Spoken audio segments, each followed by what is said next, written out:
उपमुख्यमंत्री अजित पवार यांनी नुकसान झालेल्या नागरिकांना दिवाळी आधी 10,000ची मदत करणार असल्याचं आश्वासन दिलंय। तसंच केंद्राकडून कशी मदत मिळेल याचेही प्रयत्न सुरू असल्याची माहिती त्यांनी दिली आहे।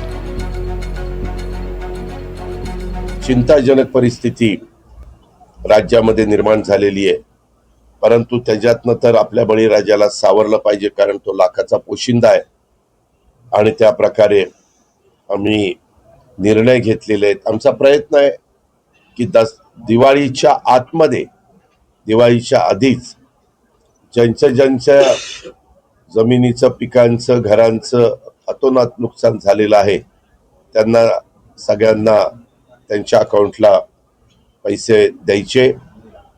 आम्ही तातडीची मदत म्हणून त्यांना 5,000, काही ठिकाणी 10,000, सुरुवातीला आम्ही 10 किलो गहू आणि 10 किलो तांदूळ अशा प्रकारे त्यांना मदत केलेली आहे। महाराष्ट्रातल्या जनतेला मी आव्हान करतोय, अनेक जण आपला एक दिवसाचा पगार देत आहेत,